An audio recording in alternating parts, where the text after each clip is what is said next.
Assalamualaikum warahmatullahi wabarakatuh. Selamat sore. Jadi sudah kumpul semuanya? Sudah hadir semua? Mat Cengik, Mat Rujuk, Jum'an, Runtah, Cecil, sudah hadir semua? Ya, hari ini kita akan memulai pelatihan, ya. Setelah lebih dari 3 tahun 7 bulan kalian menunggu, baru sekarang saya ACC untuk memulai training dengan saya, latihan, ya. Bukan rehearsal, training, latihan rutin, melatih alat-alat ekspresi kalian, keterampilan kalian. Kalau rehearsal itu kamu latihan buat pentas. Nah, kenapa sampai 3 tahun 7 bulan 12 hari 4 jam kalian nunggu? Ya, itu bergantung dengan kalian. Saya memang menunggu-nunggu kapan saatnya kalian bisa melampaui hambatan-hambatan kreatif yang ada di dalam diri kalian. Kok hambatan kreatif? Kata Mat Rujuk misalnya nanya. Mat Rujuk kan biasanya gitu, protes terus. Orang belum selesai ngomong udah ngerutin dahi. Tapi kan, nanti dulu. Kenapa hambatan kreatif? Ya, hambatan yang bisa menghalangi kreativitas kamu. Ngerti Mat Rujuk? Nah, apa saja hambatan itu? Ya banyak sekali. Kita harus sadar bahwa kita ini kelompok teater yang bukan profesional. Kalian datang kemari kan nggak modal pengalaman apapun mengenai teater. Belum pernah kuliah teater, apalagi S1 teater. Belum pernah main di film manapun, ya kan? Nah, selama ini kalian berlatih di sanggar masing-masing. Saya cuma ngeliat-ngeliat aja. Iya. Nah, jadi bukan saya sombong ya, Mat Cengik. Kok lama betul kita diterima untuk training? Bukan itu. Karena kalian harus melampaui hambatan-hambatan kreatif yang ada di dalam diri kalian. Apa saja hambatan itu cuma kalian yang mengerti, dan umumnya bersifat mental.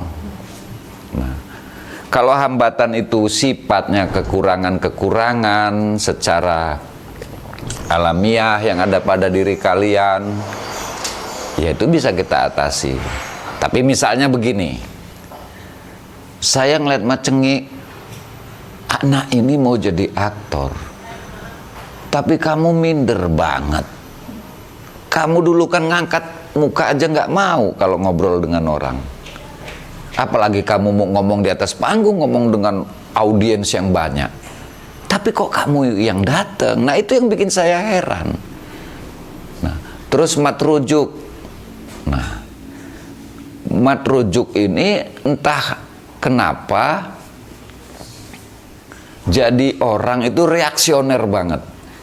Ya, reaksioner banget. Nah, itu juga hambatan mental. Kamu nggak bisa tersinggung sedikit, ngamuk. Nggak bisa ngeliat tersentuh sedikit, nangis. Nggak bisa ngelihat sesuatu yang nggak pas dengan kamu, kamu langsung bereaksi. Kamu reaksioner banget. Nah, itu juga jadi hambatan mental kamu. Ya. Begitu juga Cecil. Cecil, kamu itu kan terlalu obsesif. Kamu ingin sekali menjadi sutradara yang diakui semua orang. Kamu ingin sekali langsung mendapatkan reputasi yang gemilang. Sementara kamu belum menempa diri kamu. Pengetahuan kamu belum cukup, pengalaman kamu juga. Nah, kamu bergerak dengan obsesi yang sangat besar ini, sementara kemampuan belum memadai. kamu masih jadi raksasa yang penuh harapan, Cecil. Itu dulu ya, sekarang enggak. Nah, begitu juga yang lain. Nah, hambatan-hambatan mental ini akan menghalangi kamu ketika kamu harus memasuki creative stage. Ya, creative stage ini maksudnya situasi, kondisi, keadaan kreatif. Suatu keadaan ketika aktor mulai mencipta. Ya. Mencipta apa? Bukan mencipta masalah. Ya. Tapi mencipta permainannya, melatih imajinasinya, tubuhnya, pikirannya, suaranya. Nah, ini kita akan memasuki creative stage semacam itu. Nah, kamu nggak akan bisa masuk ke wilayah creative stage ini, level creative stage ini, kalau masih terlalu banyak hambatan dalam diri kamu. Nah, tetapi kita nggak bisa, ya, karena kita ini bukan, lagi-lagi saya bilang, bukan teater profesional, yang setiap orang datang, ya memang tujuannya cuma satu, ingin menjadi aktor, ingin merintis karir sebagai seorang aktor. Nggak begitu. Mungkin kamu datang karena kebetulan, kamu karena ikut-ikut teman kamu misalnya amat rujuk karena nggak ada kerjaan, gabat gibut tiap hari kamu ngerung-ngerung motor, balapan nggak pernah menang, jatuh terus. Nah, daripada nggak ada kerjaan, kamu datang ke komunitas teater. Nah, oke lah, itulah faktanya kita di sini di Indonesia ini. Sebagian besar komunitas seperti itu. Nah, kita nggak bisa nunggu setiap orang tuh beres dulu, nah, baru kemudian masuk ke creative state. Ternyata kita harus membuka gerbang lebar-lebar, karena biasanya memang teater inilah yang bersedia menampung orang-orang yang bermasalah kayak kalian ini. Ya, maksud saya orang-orang bermasalah itu ya kamu minder, nggak berani ngomong, kok mau jadi aktor?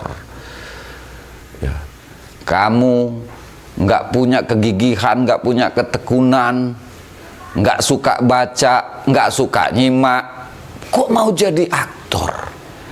Nah, ini yang mengherankan, dan salah satu juga ajaibnya begini teater di kita ini. Orang yang datang ke komunitas teater itu justru orang yang membawa sekian banyak hambatan untuk jadi aktor. Nah, rupanya setiap sutradara di setiap kelompok teater di Indonesia ini memang harus memainkan peran ganda, rangkap. Bukan rangkap 2 lagi, rangkap 3, rangkap 4, rangkap 5. Ya. Jadi psikolog, jadi teman, jadi bapak, jadi pimpinan, sekaligus jadi pengayom, jadi guru. Belum jadi sutradara. Entah kapan jadi sutradaranya. Ya. Karena harus membereskan sekian banyak hambatan-hambatan ini. Nah, itu yang mungkin pada akhirnya kita harus menerima fakta ini dan harus menjadikan training itu justru fase yang sangat urgent dalam proses berteater. Karena di fase training inilah apapun hambatanmu nanti coba diatasi bersama-sama. Ya, dengan pengetahuan, dengan teknik dan keterampilan, dengan latihan-latihan, praktek-praktek. Ya. Nah, ini yang akan kalian alami di fase training ini. Ya.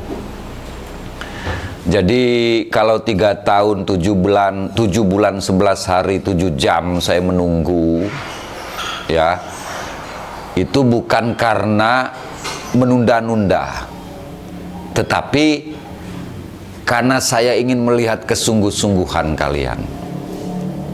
Ya, ternyata kalian memang sungguh-sungguh ingin menjadi aktor. Nah, nanti sekali lagi saya bilang, di fase training ini semua aktor harus membereskan seluruh hambatan yang ada pada dirinya, baik hambatan yang bersifat mental maupun hambatan yang bersifat sosial, kultural, politik, spiritual, keyakinan, ideologi maupun fisikal. Iya, ya memang serius.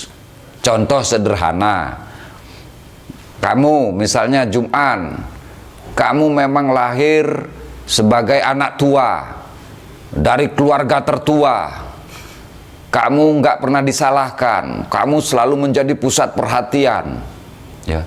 Tiba-tiba ketika kamu jadi aktor, kamu harus bermain, memerankan peran Utai misalnya, Utai di naskah Malam Jahanam Tinggo Buse. Itu anak dengan keistimewaan sendiri. Ya.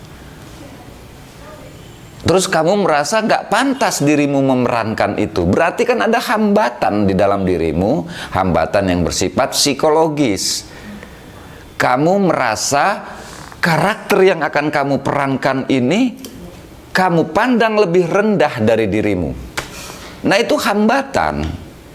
Sejauh mana kamu bisa mengatasi hambatan ini, baru kamu bisa memasuki karaktermu. Nah, kamu misalnya Runtah. Runtah ini orangnya sangat sopan, santun, tertib, terarah, terukur, 10 bener lah misalnya. Tiba-tiba kamu harus memerankan karakter Tarkeni di naskah Orkes Madun Jilid 1. Ya. Tarkeni itu seorang pelacur rendahan. Nah, kamu pasti akan memberi penilaian terhadap karaktermu ini kan. Akan terjadi benturan di dalam dirimu, dalam pikiranmu. Kok aku mainin jadi Tarkeni? Wah, ini nggak bener, nanti aku terpengaruh lagi. Nah, berarti kamu menghadapi hambatan dari sisi pikiran, dari sisi mental. Begitu juga misalnya Mat Cengi. Kamu harus memerankan misalnya peran Othello, karya William Shakespeare misalnya. Kamu merasa badan kamu nggak pas, terus kamu merasa bahwa kamu adalah orang yang tidak menarik secara fisik. Nah itu juga menjadi hambatanmu. Begitu juga Mat Rujuk. Kamu adalah tipe orang yang selalu ingin menjadi pusat perhatian. Tiba-tiba kamu harus memerankan karakter yang bukan siapa-siapa. Maksud saya bukan siapa-siapa, dalam teks itu kamu bukan peran utama, bukan protagonis, bukan antagonis, bukan utility aja bukan gitu misalnya. Peran kamu cuman pegang kipas, ngipas-ngipasin raja gitu. Nah, kamu akan nggak terima gitu, kok peran gua cuman begini aja. Nah, itu jadi hambatan mentalmu. Nah, selama kamu masih memiliki hambatan-hambatan seperti ini, baik bersifat mental atau sosiologis, atau seperti Runtah tadi, hambatan yang bersifat nilai etis yang ada dalam diri kamu. Kamu sebagai orang yang tertib, terarah, teratur, sopan, harus memerankan Tarkeni yang ngomongnya itu cablak, kasar bahasanya, misalnya seronok. Nah itu pasti terjadi benturan. Nah di fase training ini kita akan melatih diri kita mengatasi hambatan-hambatan kita. Kita tentu saja sebagai teater yang juga hidup di tengah masyarakat, kita tahu ada batasan-batasan nilai mungkin, batasan-batasan etis, ideologis, atau religi yang nggak bisa kita tawar. Kita tahu itu. Tetapi ada hambatan-hambatan yang tidak perlu ada dalam diri kamu, itu yang harus kita hilangkan. Nah, dalam fase training ini, jadi jangan menganggap training ini sepele. Kamu tidak melaksanakan training dengan benar, dengan tepat, dan bekerja dengan orang yang memahami, mengetahui metode, ya persoalan akan terus berlarat-larat, tidak beres. Yang kedua, jangan pernah memberi penilaian terhadap karaktermu. Karakter itu ya karakter, nggak usah kamu nilai-nilai. Wah, ini Tarkeni, ini perempuan gak bener, atau wah ini tokoh otoriter banget, jahat. Jangan kamu nilai. Begitu kamu menilai karaktermu, kamu gak akan pernah bisa masuk ke dalam karakter sepenuhnya. Nah di fase training ini nanti ada praktik, ada game, ada pengetahuan, ada observasi yang harus kita bereskan. Kalian siap?